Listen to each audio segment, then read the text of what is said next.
Hey everybody, Mac here. Welcome back to the show. Edgelord is spelled S-P-A-W-N. What we have today is Medieval Spawn from McFarlane Toys. This just came in from Target.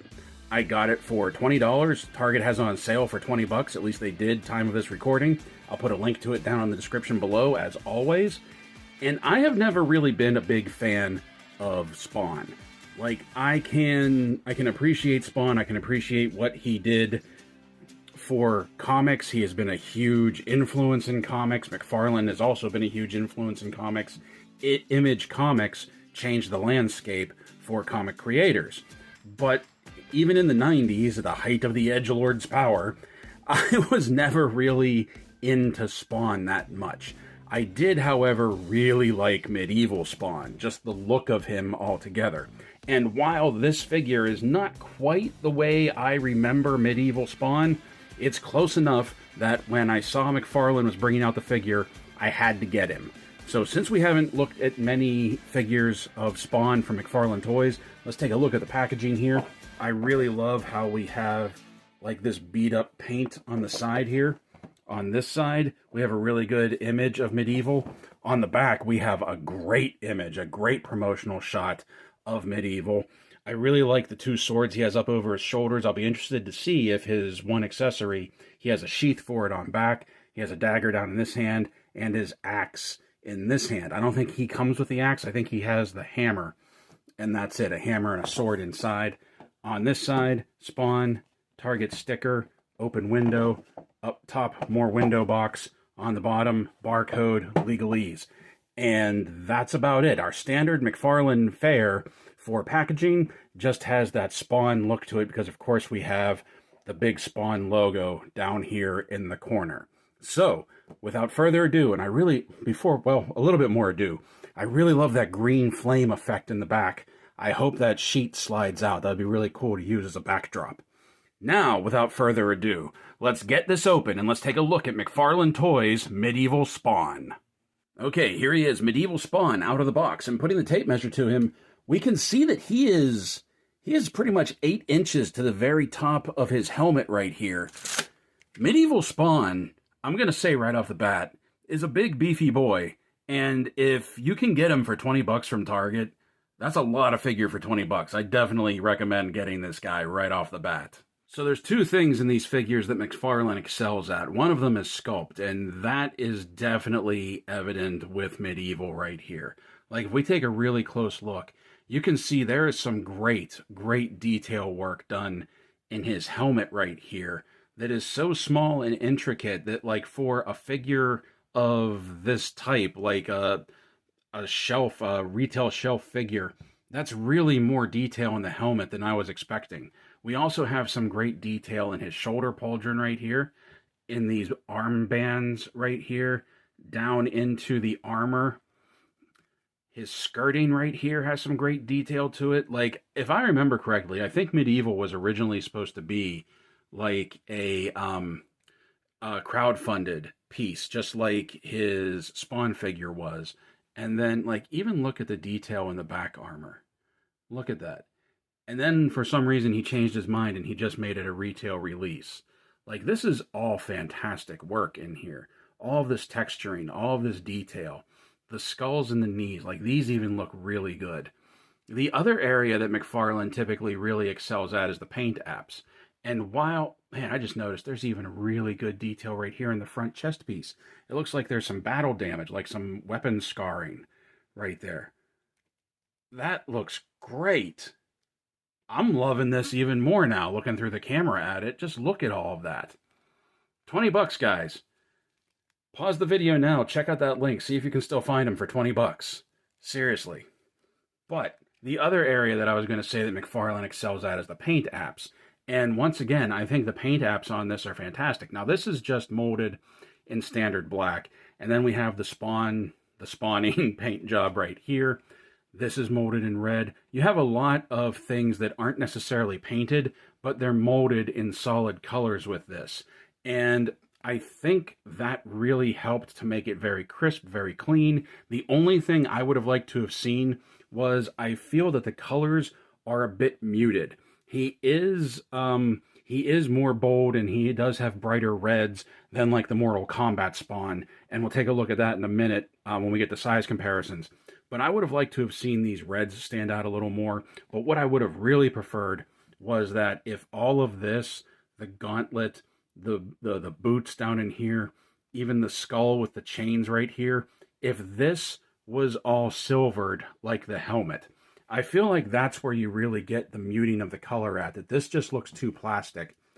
And this might be the only figure that I actually take paint to and try to just touch up the paint myself, because I really feel like if all of this gray plastic here, this, well, silver plastic, but still dull, was the same color as the helmet and was a bright metallic silver, I just think that would make this figure just pop even more, just having all of that armor on him. The other area that I feel like the paint app is kind of lacking is right here on this boot. Maybe not so much this one because he has the big spiked piece of Spawn armor.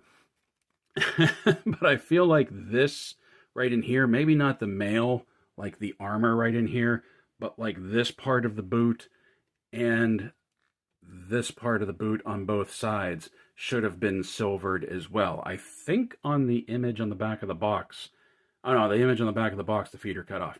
But I would have definitely liked to have seen those painted silver.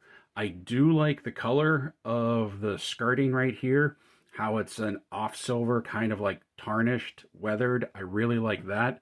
This purplish red that he put in here for the armbands, I think this looks fantastic. And like I said, you get up close, you can see like all of the etching, all of the runes, all of the detail in there. The cape is our standard McFarlane fare for the cape. It's just a heavy piece of rubber that, I'm going to be honest, does weigh him back when you try to stand him up. So you kind of gotta, thank you.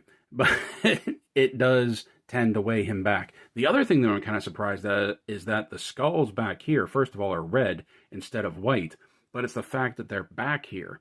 Because if I remember, and keep in mind, it has been, since the 90s, but I thought the skulls were up here on the chest, and the cape sort of extended over and was latched onto there.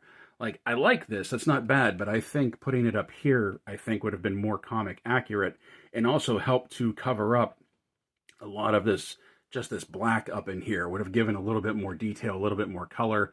Might paint those skulls like an off-white as well, just to make those stand out a little bit more. But now that we've taken a look at the sculpt and we've taken a look at the paint/plastic molding, let's take a look at the articulation, because I think you're going to be surprised on some areas of it. The head will do a full 360 spin. He doesn't really look up.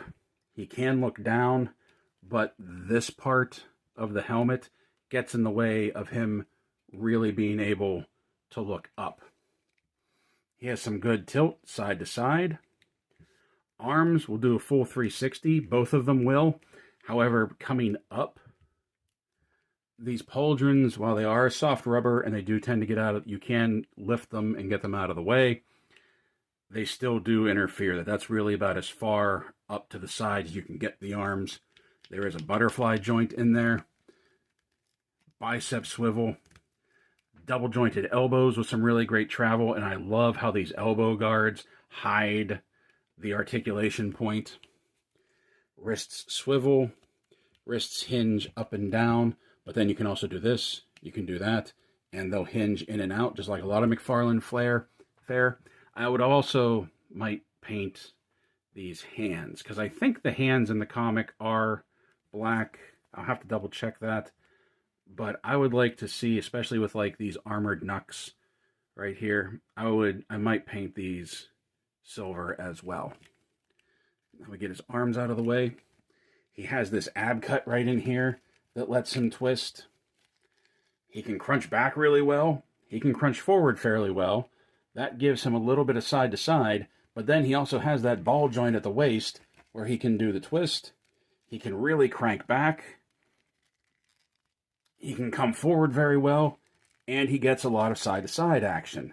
So he has a lot of upper torso range. Now this right here, you might have noticed that when I lifted the cape, this is slit back here, and there's a little bit of slitting up here up front. This still tends to get in the way, though. The legs will only come up to about there. They'll come forward. They'll come forward fairly well, and they'll go back. They'll go back fairly well. He has that hidden joint in the hip, in the crotch, that he can turn his leg in fairly well, not so much out. Double jointed knees with some really decent travel. Ankles rock back, ankles rock forward, forward facing pin for rocker, and toe articulation. So you see what I mean? Like, there is obviously some interference right in here. There is obviously interference in the shoulders. But other than that, and keep in mind, this is medieval Spawn. He's not going to be doing like high kicks and things like that. He's pretty much there just to menace on your shelf. But I am fairly impressed, especially considering, like I've often said, that I feel like McFarlane's articulation is actively fighting you. I am fairly impressed with the articulation and how well Medieval here poses up whenever you're playing with him. For accessories, he has his hammer and sword, and once again, I really like the silver that they used. I'm not sure if this is molded or if these were painted in this silver color. I really like the silver that was used for the weapons. I would have loved to have seen this silver being used more on the armor. The detail on the hammer is actually really impressive. Once again, keep in mind, this is potentially a $20 figure that comes off the retail shelf. You can see the detail work. You can see the detail work in the head of the hammer right here. And you have the Spawn logo carved into the head of the hammer, molded into the head of the hammer right there. Everything about this, I really dig this. I really do. The detail in the handle all the way down to the pommel. I think this looks fantastic. The handle, it's not as weak. It's not like Shao Kahn's hammer. I do feel that over time, though, if you keep this in his hand, it will start to droop like Shao Kahn's does. The sword, on the other hand, I really dig the detail on the sword as well. You can see the runes etched into the blade. You can see the etching, the molding in the cross piece, just above the cross piece. I might paint this up brown just to give it that wrapped look. And normally that wouldn't be an issue, but I feel like the rest of this thing looks so good that that should be painted up brown just to add some color to it. Who knows, maybe I'll paint this brown in here. However, the sword is very pliable. It is very bendy. So I don't know, it came out of the box like this. Might have to put it through some hot water, might have to heat it up, try and straighten it out.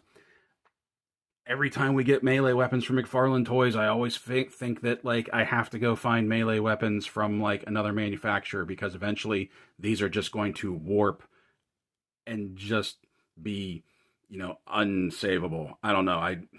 They're just too flimsy for my liking. Okay, so it is worth noting that while Medieval does not have a sheath back here, he does have his cape, and his cape has a gap right there that you can actually put the sword down into his cape and just kind of hang it on his shoulder pauldron or right about there, and it does look like he's sheathing it on his back. So even though there's technically no sheath, you can sort of cheat it for when it's up on your shelf and make it look like he's hanging it back there. And that actually looks really cool. Oh man, does that look cool. Like all McFarlane Toys, he comes with a figure stand with Spawn printed right across the front. And now for size comparisons. Here he is beside McFarlane Toys' Mortal Kombat 11 Spawn and McFarlane Toys' The Witcher 3 The Wild Hunt Eridan Brioc Glass. This is the only other Spawn figure that I have, so it's the only thing I have to compare him to. I do plan on, at some point here, getting the, the Out of the Shadows Spawn from Mortal Kombat 11, the Spawn that's a little bit more of a comic-accurate take. But I'm pretty sure it uses the same body, the same buck. It's just a repaint. So you can see Medieval is bigger than Spawn, which is what he should be. But, like, I wasn't expecting him to be that much bigger. I really dig that. And, like, he's even bigger than Eridan over here. And he just looks really good. His size is fantastic. Here he is beside a couple of other McFarlane Toys offerings, both from DC Multiverse, Etrigan the Demon and Azrael. Here he is beside Hasbro Dungeons & Dragons Driz Duerdin and Hasbro Marvel Legends Hand Ninja. Here he is beside Lanyard Toys, City Hunter Predator, and Xenomorph Drone. Just for kicks, here he is beside two of my favorite McFarlane collect-to-build figures, Solomon Grundy and Atrocitus. Here he is beside Hasbro Dungeons & Dragons Venger and McFarlane Toys Disney Mirrorverse Maleficent. Here he is beside Mattel Masterverse 40th Anniversary He-Man and Masters of the Universe movie Skeletor.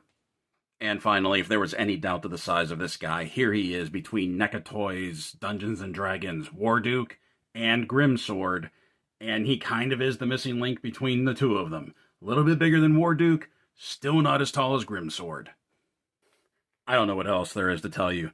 Go out and get this guy. If you're a fan of McFarlane figures, if you're a fan of Spawn, if you're a fan of just big, armored, beefy boys, go out and get this guy. Especially if you can still get him for $20 at Target. He's still worth the $25 that I think is the standard price for him, but for $20, this is a no-brainer. Honestly, I really am into this figure. I am digging this figure a lot more than what I was expecting because, I have my issues with McFarlane figures, with the articulation, with the just being unbalanced. This guy is unbalanced too because of that heavy cape, but that big right boot really helps to stabilize him. So if you can find that sweet spot, you can get him standing in some natural looking poses without worrying about the cape pulling him back. And the little complaints that I do have, and even I hesitate to call them complaints because it is very much a personal opinion, that to me, the armor, certain parts of the armor, the gray plastic just looks too plasticky. I might go over those. I probably am going to go over those with some silver paint just to spruce it up. Something that I forgot to mention, while we were taking a look at the armor, the sculpt, and the articulation, all of those spikes are very soft, very rubbery. They're not going to break, they're not going to poke you, they're going to bend, and they'll pop right back into position, so there's no problem there. The only other complaint I have is, of course, the sword.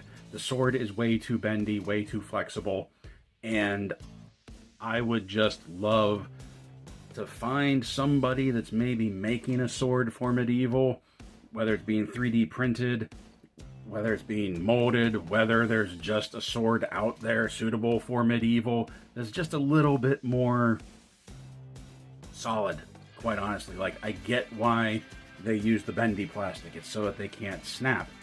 But you can make them a little heavier just so that they'll hold form. Other than that, I'm having a blast with this figure. He's going to go great. I'm not even going to use him for my Spawn display, of which I have one figure right now. He's definitely going into the D&D display. He's going in next to Warduke. He's going in next to Grimsword. He's going in next to Arid Briot Glass. He's going in next to the big armored bad boys. And he's going to look fantastic. I just got this guy this weekend. I wanted to get him out. I hope you enjoy him. I certainly am. If you want him, like I said, check out the link in the description below. See if you can still get him for 20 bucks. I got more coming down the line. I always have more coming down the line. It seems to be a never-ending wave. I've actually stopped buying because I have so much that I still haven't unboxed yet. So until next time, my friends, play well, stay safe, stay healthy, and as always, thank you for watching.